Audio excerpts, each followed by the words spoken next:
about secularism recently, but in an American sense. It's interesting that this person who was put in prison, spent 2 decades in exile in London, and is now, the head of the leading party in Tunisia, and, called a fundamentalist, has embraced secularism, but an American concept of secularism. What does that mean? A separation of religion from the state, but a religious society. A religious society. And that's what Tocqueville wanted. A religious society that could shape the customs of the community, the habits of the heart, is what he said, to prepare citizens for responsibility and citizenship. If that declines, we're in deep trouble. And I admire Ranucci, and I think it's hopeful for the Arab Spring, that he spoke in those terms and embraced a concept of secularism that does not reject religion.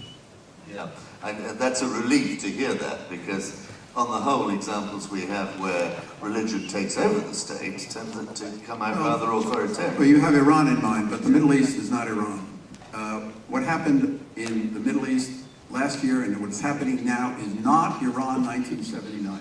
And do not confuse them. I will move on, therefore. Perfect introduction to our next speaker, because Hedi Ben Abbas, this is a wonderful opportunity for you to, for me at least, to report from the front line. I mean, I would be fascinated to hear how you feel that, what are the challenges ahead of you? You in Tunisia led the Arab Spring, you launched the Arab Spring. Without Tunisia, there wouldn't have been yet an Arab Spring. It's actually, in 3 countries, authoritarian regimes have been overthrown in effect, and yet the jury, as Radek said, the jury is still out as to which way you go. How are the challenges as you see them today? Thank you.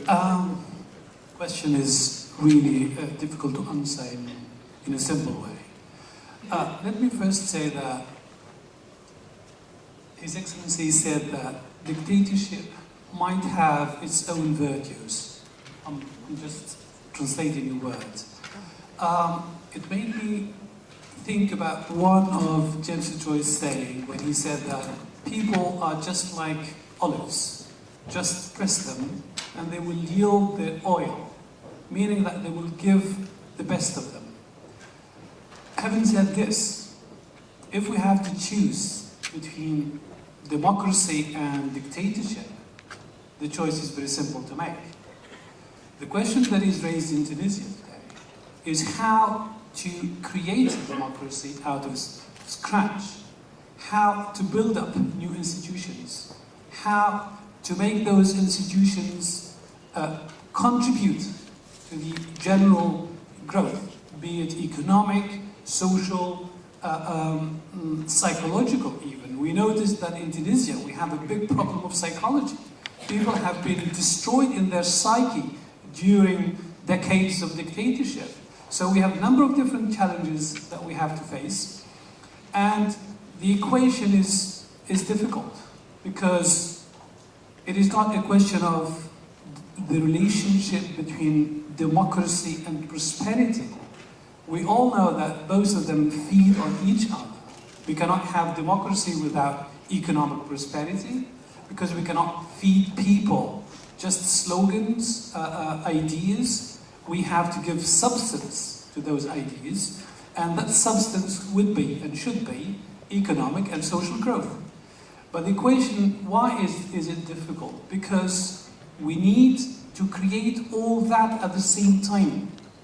We need to create institutions, we need to implement democratic ideas, and to give them a materialization in daily life, in political and economic institutions, while we have to meet very, very high expectations from people.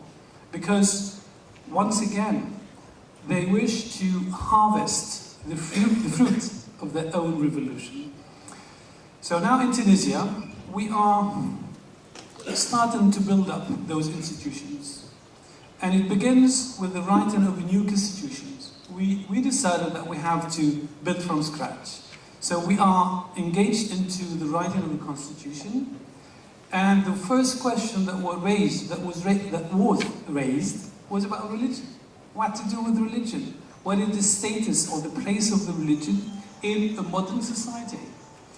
And And after a period of debate, we decided that we are going to implement a system by which religion could be respected, but it could not be the source or the basis for a government. So we opted for a system that is midway between what we call extreme secularism, roughly speaking the French model, and of course conservatism, let's say the Iranian way. And we said that religion should be respected, but when it comes to dealing with politics, when it comes to dealing with the management of the city, as Plato says, we need to keep religion at bay. That does not mean that religion does not count. It counts because it is part of our identity. It is part of our even way of thinking. It is in the thread of people's mind. So we cannot get rid of it when we do not have to and we do not wish to. So this is why we are writing a constitution where, right in the preamble, we say that we respect religion. Religion is part of society, but we are going to manage the country from a secular point of view. The laws are going to be written from that perspective and not from necessarily a religious perspective. So this is very difficult probably to understand, where we are used to a very clear-cut division between secularism on the one hand or a religious state. We have opted for a system that is quite midway between these two poles. And we do not really have trouble with that, because we have been living like that for years. But still, we need to redefine everything. We need to start by redefining even what is our own identity. Because dictatorship, one of its major damages is that it erased from people's mind the very definition of who they are. Because in a dictatorship, they used to think on behalf of the people, they used to decide on behalf of the people, and all of a sudden, after the revolution, we found ourselves facing a big issue. Who are we? How am I going to speak on my own behalf? How am I going to speak my own mind and my own ideas? What is my relationship to religion? What is my relationship to others? How to handle all those differences in society? So we are really engaged into a process of redefining everything in Tunisia. And this is why, from time to time, we have people trying extreme things, because they have to try all the possibilities at the same time. So we think that in a relatively short period of time, we will manage to strike a balance between all those extremes, because our situation at this specific geographical position, at the tip of Africa, at the heart of the Arab world, within 50 minutes from Italy. So this privileged position, geographical position, implies that we are always looking north and south, east and west at the same time. And this is what makes the Tunisian character very special, because we are used to diversity, and we think that we have to maintain that diversity. This is why we have probably less problems than other societies dealing with democratic ideas and implementing those democratic ideas on the ground. Thank you very much. And it's a reassuring view, but I want to ask you this. How long have you got to deliver prosperity back to your people, to the ordinary voters of Tunisia, before they actually say, to hell, this was a useless experiment? This is not only a Tunisian challenge, but I think that it is a global challenge. Because if democracy succeeds in Tunisia, it will have major repercussions on the whole region and even beyond. So I think that we all have to contribute to make it succeed. The government is engaged into major reforms from the economic point of view. We are transforming the investment code, for example. We are opening up the country for foreign investment. We are creating a very favorable business environment because the country is basically liberal from its, not in the English meaning of the word, but liberal in the French meaning of the word. That is to say, we are open to foreign investment. Let me give you good news for the Americans at least. We decided last week to make franchise more open in Tunisia, agribusiness, for example. So we are going to welcome McDonald's and Pizza Hut and so on. So this is probably one of the signs that the country is opening its doors for foreign investment. We think that all those efforts in terms of transparency, good governance, openness in every area will certainly incite people to come and settle and invest in Tunisia. And the perspectives are roughly speaking, very positive. And we think that in a couple of years, we are going to make that equation between democracy and prosperity something tangible and relevant in Tunisia. We are really optimistic. I'm just like you. I'm very optimistic about that. Okay, great. Lee Feinstein, I'm coming to you. I don't want to tease out Radek's little image at the beginning of his talk too far, although to be the hippopotamus's messenger must be occasionally a little bit uncomfortable. I'm reminded of the fact that it isn't when the hippopotamus turns over that it's most dangerous to be in its vicinity. It's when it starts to mark its territory. But that, if I remember rightly, is an altogether more unpleasant experience.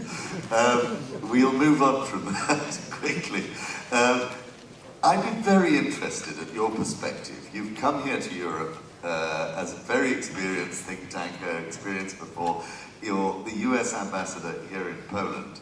And I think that the Europeans are having a bit of a struggle with democracy after those early, heady years after the end of the Cold War. How do you see it? Well, is it working? Yes? Well, I promise no rejoinders to the hippopotamus metaphor. Sure, not just Europeans, of course, but all of us are having difficulty coping with the economic challenges we're facing and the potential threats to our democratic principles and structures.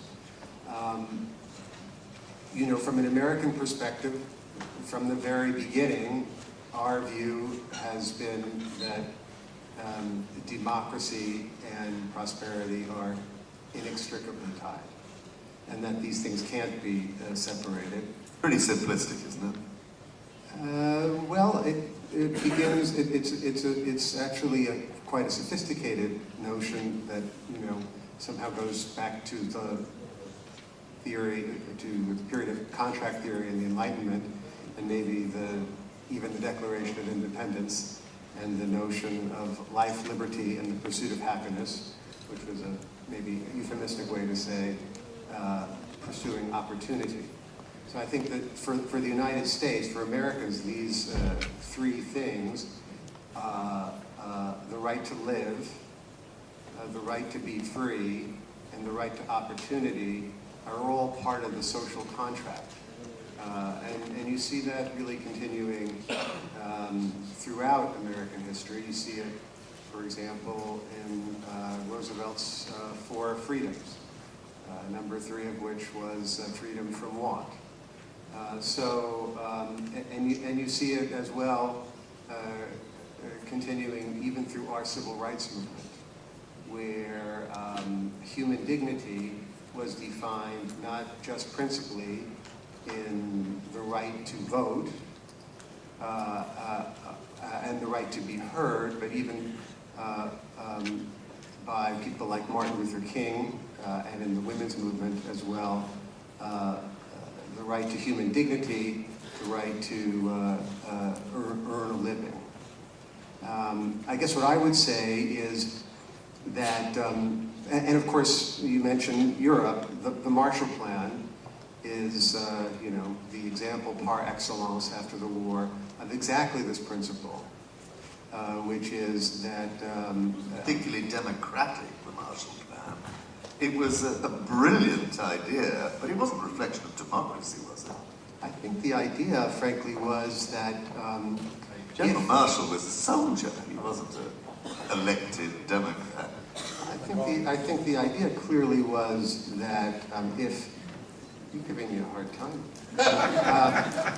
I think the idea is that democracy needs to deliver for its people if it's going to succeed and if it's going to resist some vulnerabilities to populist and other kinds of appeals. That's what I think is really the essence of the Marshall Plan, however implemented.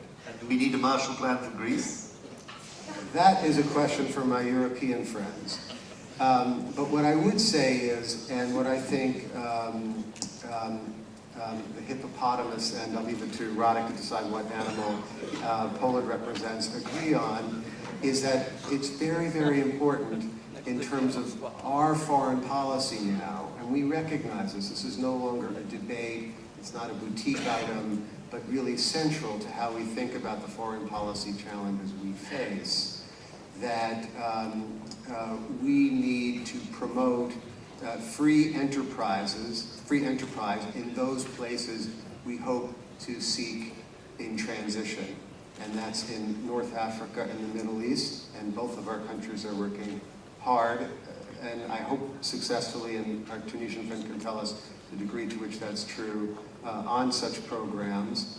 And, you know, not the least of which is in Afghanistan, which is a fight that can't be won principally militarily, but really through helping to stimulate, creating enough stability, but then creating the ability, the infrastructure, the basic institutions, so that Afghans can begin to generate a more or less self-sustaining economy, because that's clearly the only way, the best way to make the transition there and in other places that we're all seeking.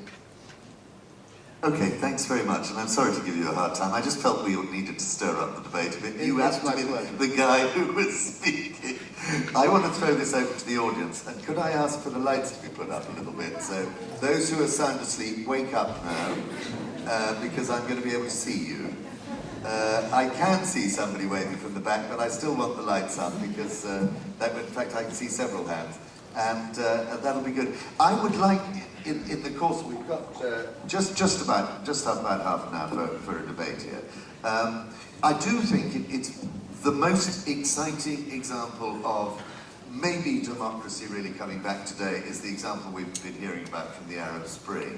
But I do think that we are facing real challenges to our democratic process here. There is a sense of transition in Europe, certainly, and maybe in America too, where the center ground of democracy, these great old center parties that we set up, on which we built our democratic system, are getting squeezed. And more we're seeing the growth of minority interest groups and campaigners. The internet's opening this up in an extraordinary way, and I'm not sure that our democratic system is able to come to terms with that. Now, my question is to you, how much Tunisia thinks that it can take benefit of the experiences of Central Europe and the Baltics, not only in democratization, but the dual challenge of democratization and economic reform. So that would be my first question. My second question is to all the panelists, but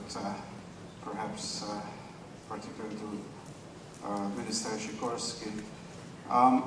There is this theory that after, because we really explored one side of the linkage between democracy and wealth. But the other side that the moderator referred to, that after a certain level of economic development, it can be very conducive to democracy. How do you think about Russia's democratic perspectives? Really, Russia has been growing reasonably well in the last decade, and we experienced the democratic movements on the streets in large Russian cities lately. So what do you think is the chance of the middle class and welfare generation in Russia creating a democratic momentum? Okay, thanks very much. I mean, can I put even a slightly fine spin on that question on Russia and say, isn't the question, why hasn't Russia adopted a model of democracy that we would recognize as slightly more democratic? What is it about Russia? Is it actually the curse of a resource-rich society, the Paul Collier argument that says, if you are an oil producer or whatever else, democracy doesn't fit? But we'll come back to that. We have a question over here, yeah.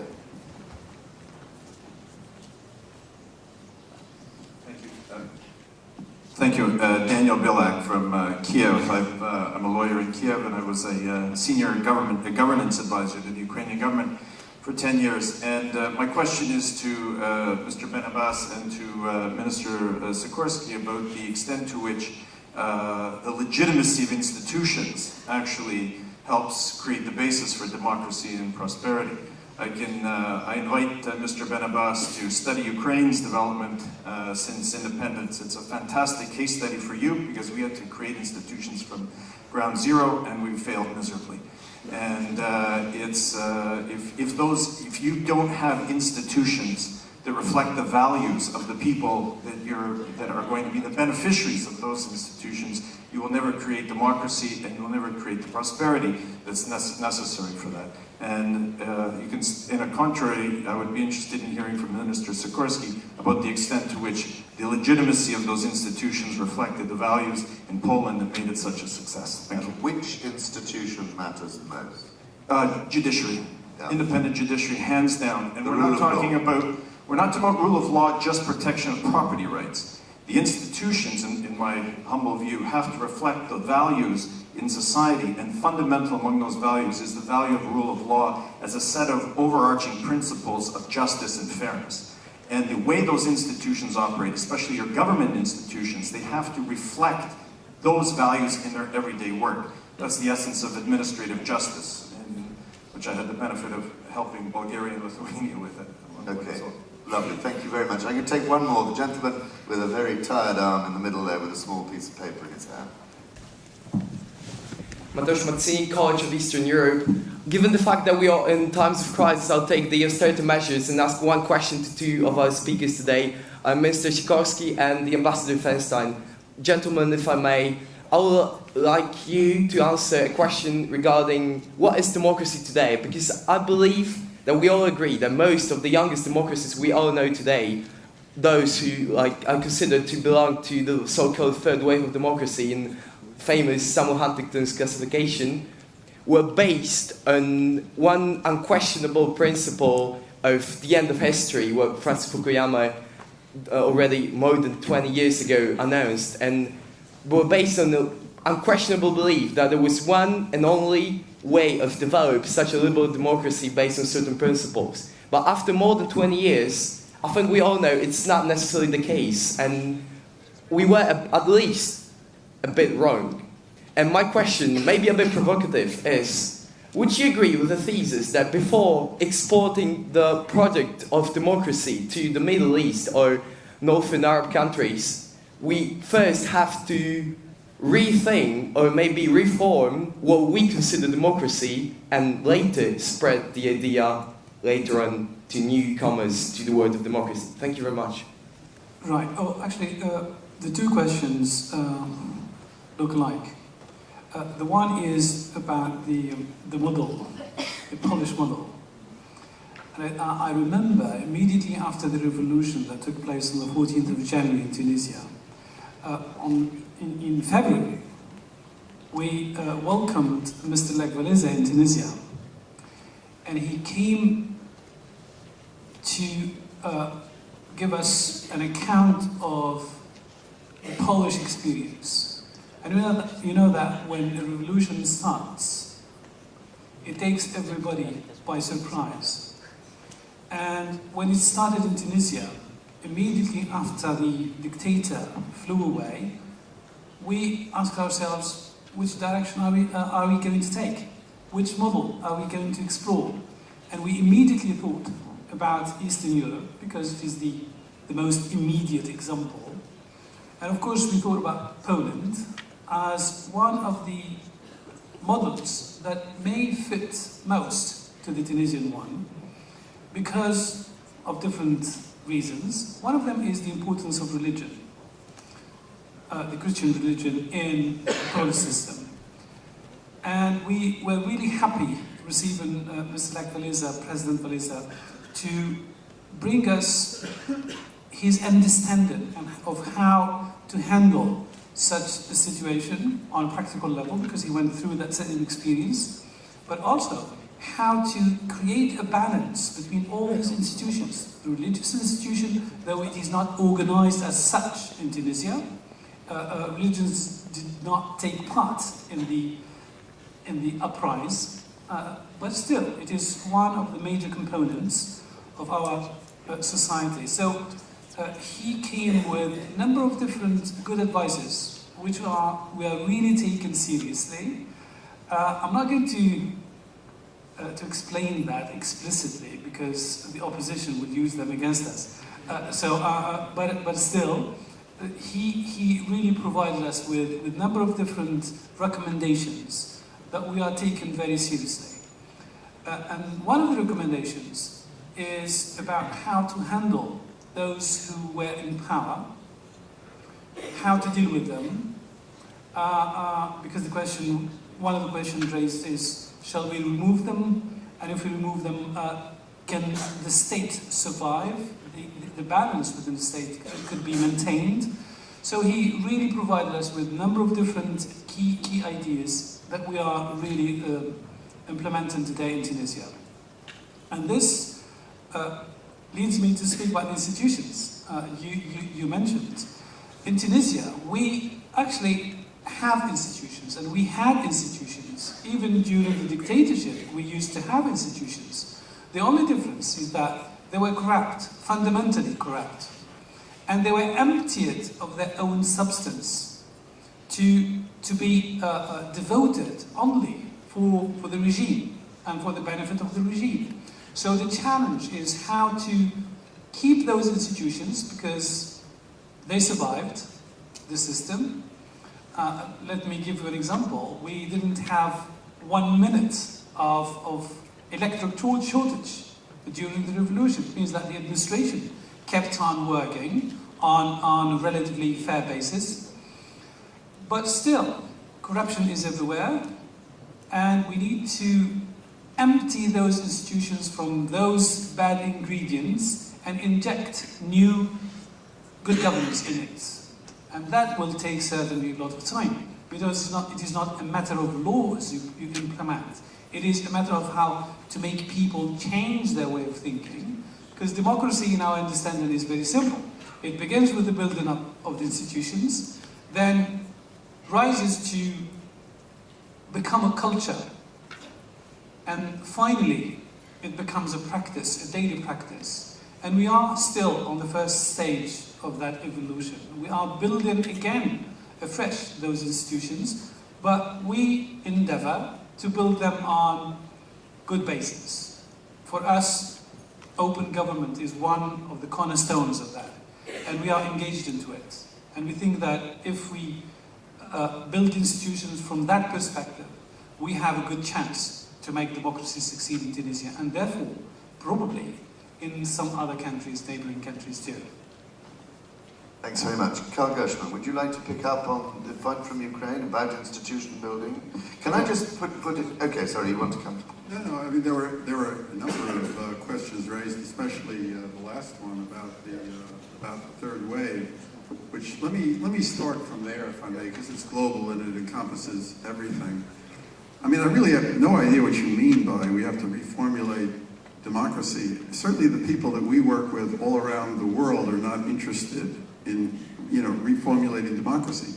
If you think about what's happened, the third wave is the Huntington thesis, the first wave was the US, the second wave was after World War II, the third wave started in Spain and Portugal in 74, 75, and then spread to Asia, Latin America, Africa, and then here in Central Europe.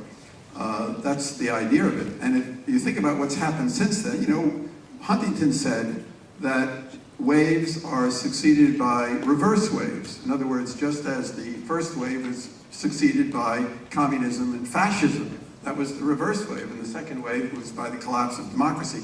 Well, there has not, it's interesting, there has not been a reverse wave. There's been a democratic recession with Putin and everything else, but there has not been a reverse wave. But what has happened, since the end of the third wave in the early 90s, you have Nigeria becoming democratic, Indonesia becoming democratic, Ukraine has tried, but it's a very, very difficult transition. And then you have this remarkable experience of the Arab Spring.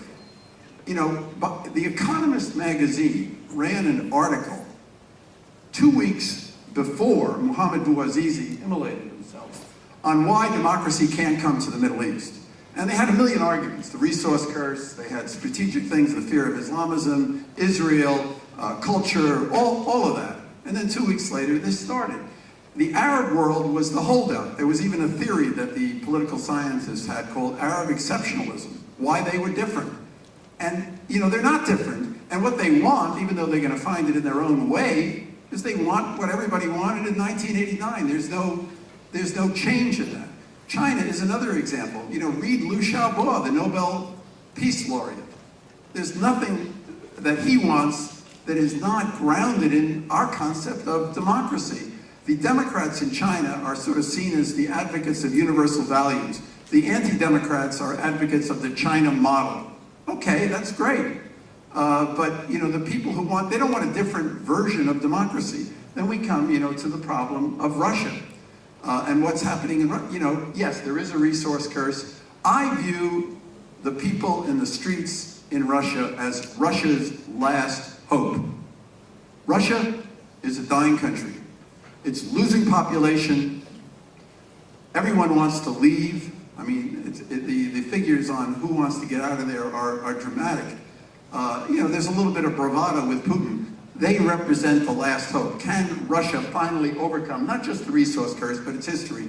Because otherwise, Russia is going to continue. I don't want to see this happen. Russia is going to continue in decline because it's dying. We don't want to see that happen. And the hope for Russia is what these people in the streets want, which is what we think of as democracy, not a reformulated version of democracy, but where people can have contracts, property rights, political rights, independent media, all the things that we want, which are necessary for everything that they want. And maybe one last point about, Radek sort of interestingly said that in response to something that you said, Quentin, that, they're not getting rid of democracy in Europe. It's democratic government being succeeded by democratic government.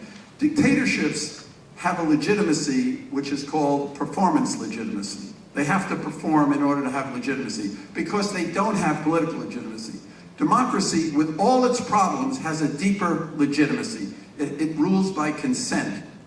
And therefore you can make mistakes, you can have problems. Democracy has the capacity to change and to reform itself. And that, I think, is going to be the great hope. Yeah, we're going through a tough time, but democracy can find a way to deal with the very, very difficult challenges that we have. Okay, thanks. Radek.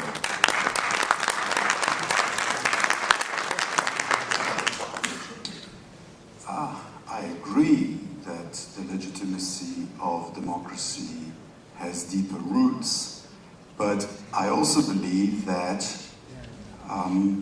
the world has become very specialized, and that most people don't want to participate in governing the country.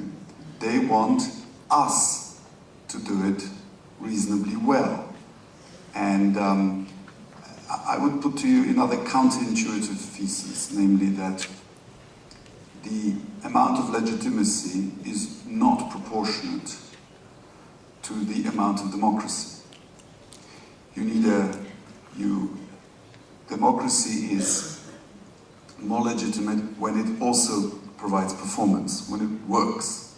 Most people want to be left alone and want the right to kick us out occasionally and to replace us with the other lot.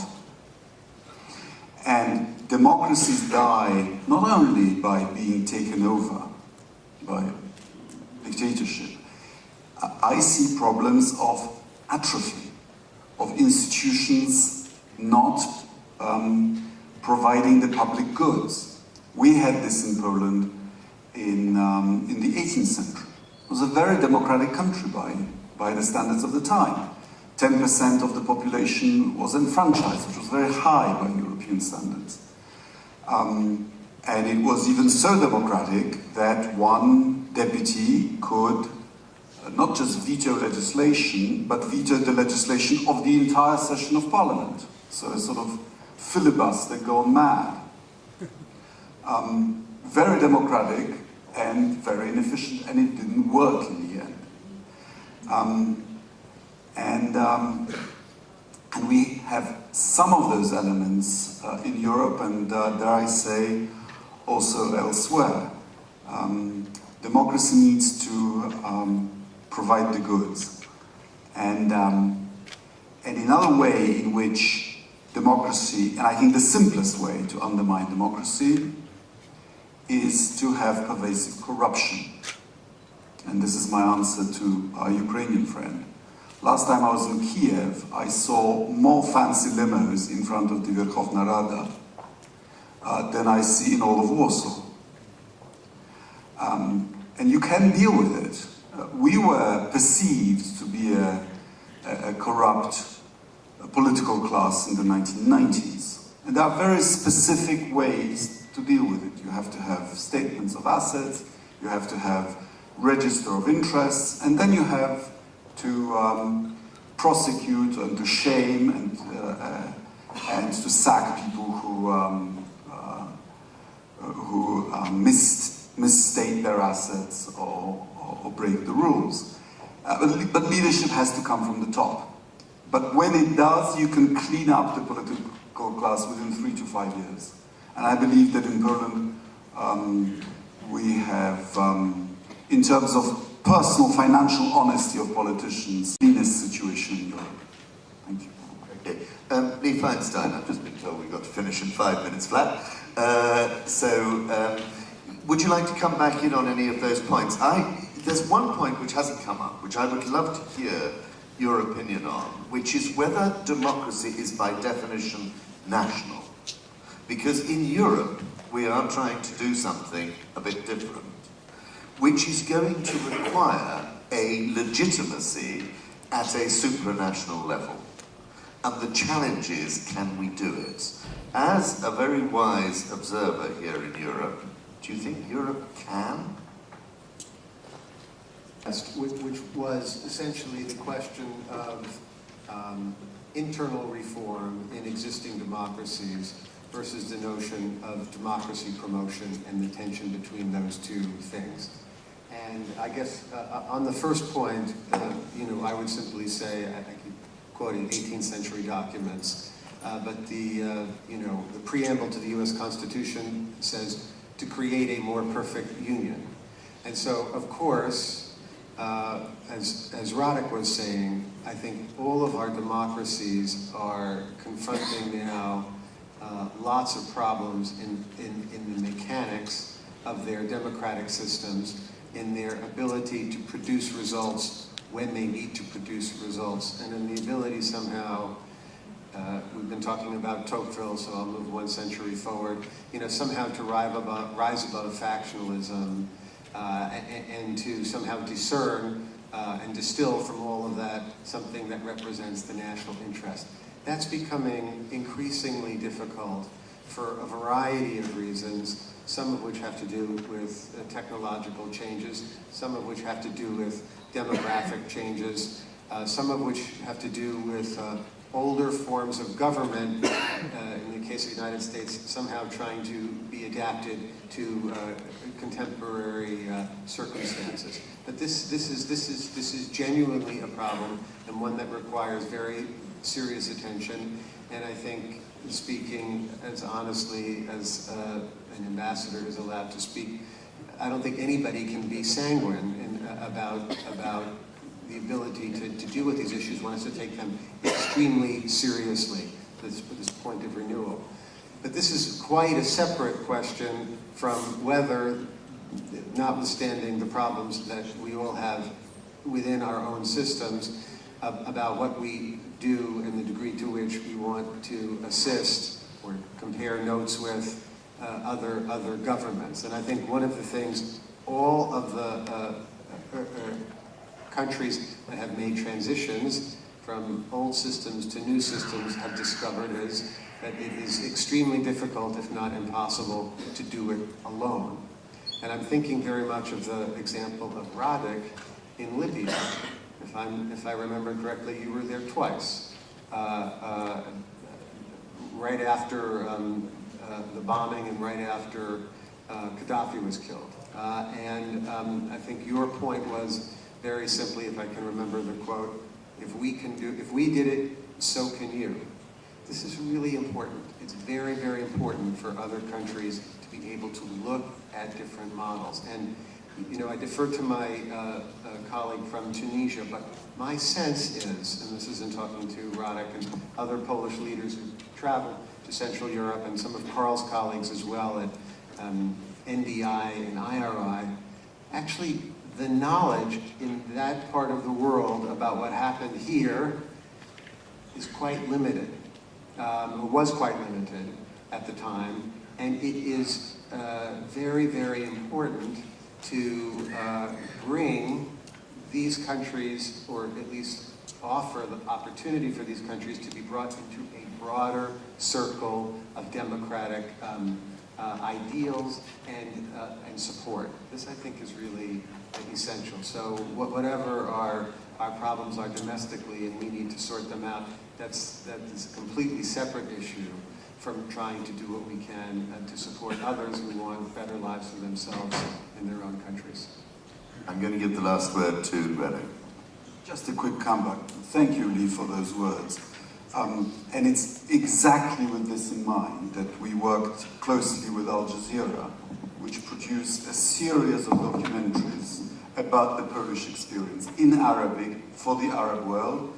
And it's exactly with this idea in mind that Poland has advocated the creation of the European Endowment for Democracy, unashamedly original, for Europe to have an instrument of spreading democracy in the first instance in its immediate neighborhood.